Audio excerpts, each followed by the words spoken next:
Welcome back. You're listening to Get Real. I'm your host, Bob Gallagher, and I'm joined in studio today by, frankly, a full studio. We have Karina Blanco with Ross Mortgage, Sarah Bear, also with Ross Mortgage, and Jasmine Ortiz, the founding president of NAREP and Keller Williams Realtor that does commercial and residential. Welcome to the show, everybody. Thank you. Thank Good you. morning. So we asked you to join us today, Jasmine, because you just launched a new chapter of NAREP in Central Mass. Can you tell us a little bit about it? Let's start with what NAREP stands for. Sure. NAREP stands for the National Association of Hispanic Real Estate Professionals. Mm-hmm. And, as a national association, our major goal is to increase home ownership for Hispanics across the nation. And right now, Central Mass is experiencing an increase of population and demographic change. And we thought it would be the best thing for us to bring a NAREP chapter and to help our realtors and brokers and business partners in the region. And what is NAREP's mission? For sure. So the mission itself is to increase the homeownership population of Hispanics. Excellent. Mainly residential. Right. But we're also seeing people that are, large small business population as well in the region. There are Hispanic and are also looking into the commercial space. But with NAREP, our major goal is to have sustainable housing and home ownership. So it's not about just getting people into a house. It's getting people into a house they can afford long term. Absolutely. And building community. Because the research shows that if you own in your community, in your neighborhood, you're more able to invest in it, right? And have more stake in it. Yeah, absolutely. That's usually what you see when neighborhoods go from not that great to great. It's because people actually start buying up the property and living there. Right. Yeah, it makes a big difference. So why don't we talk about what the upcoming events are that you have for NAREP? Because you just launched recently, right? Absolutely. We just launched in March. We had a fantastic event in the city of Worcester.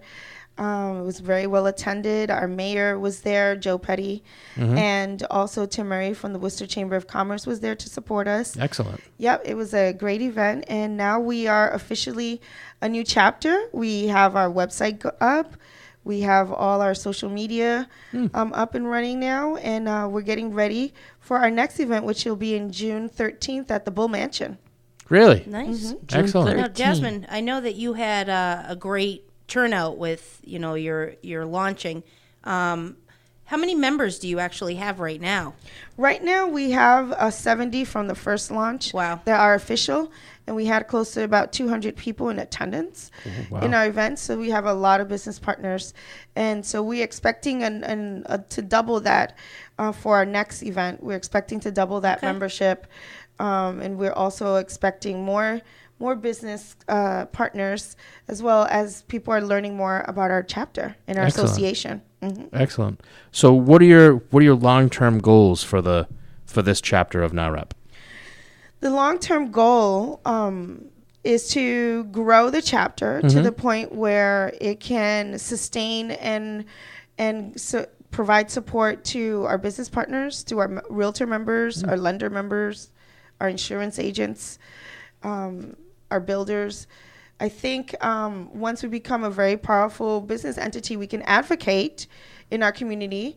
For instance, we also have interest in public policy advocacy for supporting politicians and business leaders that support our mission of Hispanic home ownership. We want to make sure that we're able to continue to work. Right now, we're experiencing a lot on the national level, on the federal level, where there may be some legislation that could affect whether we can even have an FHA program of, less, than 20% down, as you know. Yeah. A lot of our clientele, most people can't put down 20%. Yeah, there's not a lot of people that can in this day and age, and that's why, as a mortgage lender, we're coming up with a lot of really creative techniques, especially for first-time home buyers and even repeat home buyers that, are as little as 0% down, just to really entice the community to grow. Right. And why don't we talk about your board too? You have a whole board behind you at NAREP, right? Absolutely. We have an 11-person board right now. Wonderful wonderful board. We have top producers on our board, from lenders, realtors. We have people that really have a great experience. We have someone that has his own real estate school. We have another person that is CE certified to do these trainings. And so we have someone that's a specialist in luxury, another person that specializes in 55 plus. So there's a range. And also we have several real estate attorneys who are bilingual, who are wonderful, also on our board. So you've got everything covered from start to finish. We have a very solid board of directors, and I'm very proud of everyone. Excellent. And we really are pushing as a team to make our chapter the best chapter in the nation. Awesome. In fact, that is awesome. And for people listening right now that might be interested in joining the group, should they contact you directly, or is there a website to go to? What's the best way to do it? Sure. They can go to narup.org and click on Central Massachusetts chapter, or they can email us at centralmass@narup.org. And my cell phone, they can even contact me directly. It's 774-437-2503. And that number one more time? 774-437-2503. Okay. And the website and the email address, NAHREP, is NAHREP, correct? Yep, .org. Okay, good. Why don't we talk about the real estate market, which seems to be changing a lot lately? Where do you see things going, especially in the Worcester market? Yeah, and the Worcester market is, it's a very tricky space right now because everyone's talking about the shift, and, it's going to affect our lenders. It's going to affect us as realtors. But we're also experiencing a very unique point where, the Worcester market is increasing in terms of the commercial space and the development with all these businesses and companies coming from the greater Boston area because everybody's getting bought out. Right. Or leased out because there's literally not enough space, right? Right. So everyone's coming out west here, which is good for us in our region. We're getting a lot of clients, even on the residential side, because companies are moving out here. So a lot of people need to buy homes. All those workers need to come in this area. And also the companies are leasing out office spaces and business spaces, buildings. People are also buying out. You have also developers, buying out old industrial buildings and converting them into housing, which we do need. But we also have to be conscientious of making sure that there's also affordable housing, not just market rate. I know that, our association has been pushing for that. And I know a lot of the realtor associations in our state have also been concerned and letting our community leaders know that, we have a need for affordable housing. It goes hand in hand. Right. Because it affects our business. Right. And to keep it affordable, I mean, one of the best ways to do it is to allow more building.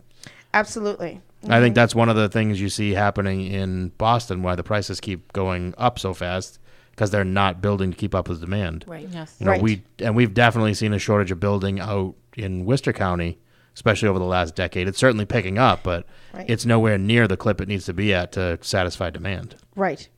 Absolutely. So even though it does look like prices are going up, still compared to getting anywhere close to Boston, it's still a bargain by any stretch. Honestly, Absolutely. And I see that in my market a lot. I have a lot of buyers, first-time home buyers from the Merrimack Valley that are realizing, well, I can't afford not even a condo in this area. Yeah. And they're shifting towards, Fitchburg and Worcester because they can actually afford a single-family house for the amount that they're pre-qualified for. Yeah, and Lawrence and Lowell used to be great for that, for people just starting out, but now those places have gotten crazy expensive. Crazy. Yeah. Yeah, it's exorbitant. My first house was the first house I bought was in Lawrence, actually. I paid $124,900 for it. I still remember that today. And I wondered how I was going to keep up with the payments on it. And now that same house probably selling for $350. Yeah. Oh, Easily. Yeah.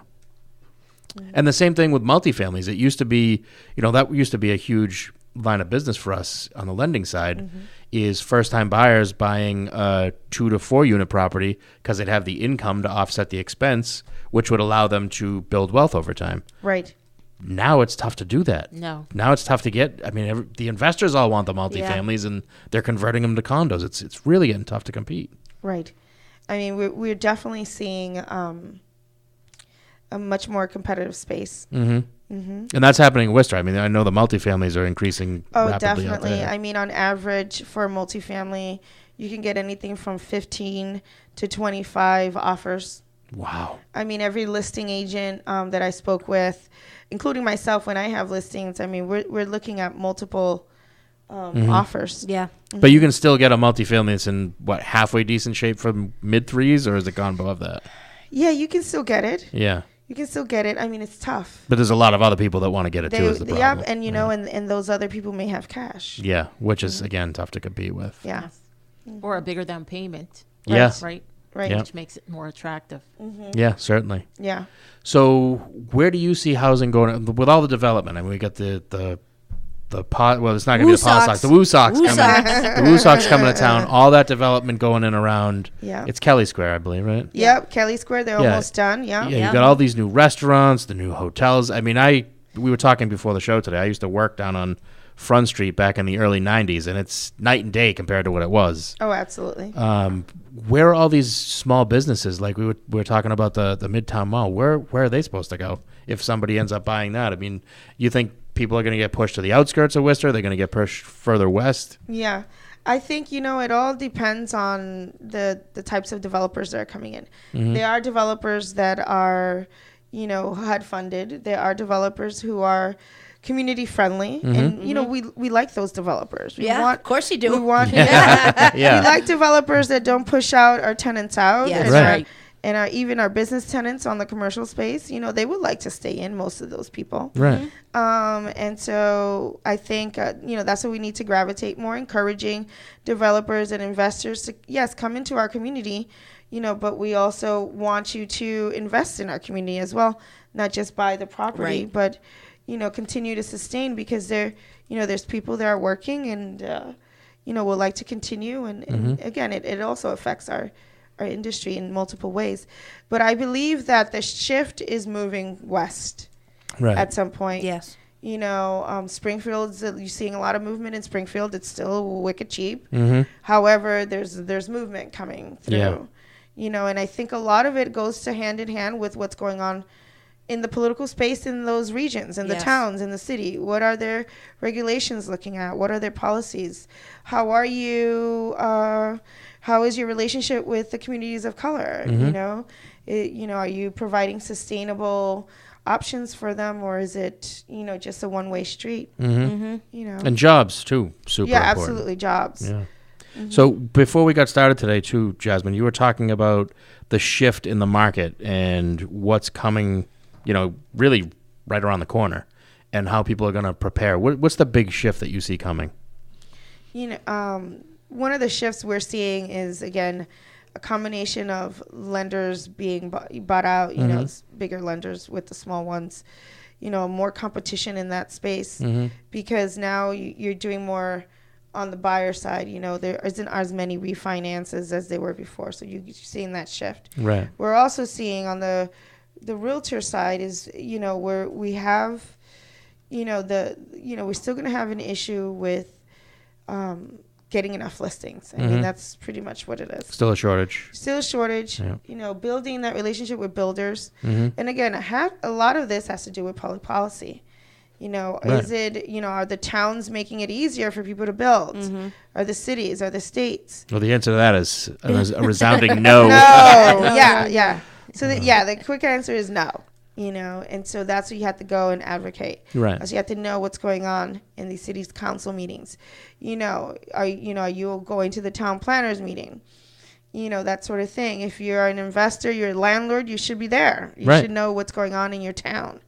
Whether it's here in Worcester, or Leominster, Fitchburg, or Westboro, wherever. You should know what's going on, because that definitely will affect our business directly. Right. Yeah. And you were saying, too, businesses need to prepare for the demographic change out there as well, right? Absolutely. According to our Hispanic Wealth Report, we are the new 50% of the new clientele will most likely be Hispanic clients. And I'm seeing both, Latino brokers and lenders and my monolingual American lenders and realtors, struggling with these, with the population. They need those resources and support. And so that's what we're here for. Right. And one of the things we were talking about, for anybody listening is, and I guess it really doesn't have anything to do with demographics. We're finding that a lot of first-time buyers, especially people that have moved here or that are immigrants, have an issue with I shouldn't say an issue, but they're not really fond of putting their savings in a bank. Right. And that presents an issue because, of course, you have to be able to document where the funds are coming from. Absolutely. And we see this a lot in first-generation buyers. We see this a lot in immigrant communities. But, we also see it in a lot of American communities where they don't trust banks. Yeah. This issue of trust is major for them, where you see people not putting their money into bank accounts. Right. They'll have checking accounts, right? Right. But they won't put their money in their savings account. Yeah, their savings. Yep. Which is why home buyer education becomes so important, because you need to do this stuff months before you actually start looking at properties. Absolutely. And that's one of your goals with NAREP, right, is community education? Absolutely. I mean, that's so important for us to educate our clients, educate our community members, educating, and also, giving those skills and training to our members as they're out on the street in the communities, door knocking or doing, whatever lead generation techniques they're doing out there. Be conscientious that, a lot of people don't know, what the first steps are. And we'll be asking you questions, and you need to know how to answer that. Right. Excellent. That's about all the time we have today. So I'd like to give out your contact info one more time. So if you're listening right now and you have questions on commercial or residential real estate, or you'd like more information on NAREP, feel free to give Jasmine a call. Her number is 774-437-2503. One more time, that's 774-437-2503. Thank you all for joining me on the show today. Thank you, Bob. Thank you, Bob, for having us. Always a pleasure. You're very welcome. And we're going to take a quick commercial break. We'll be back with more Get Real after this.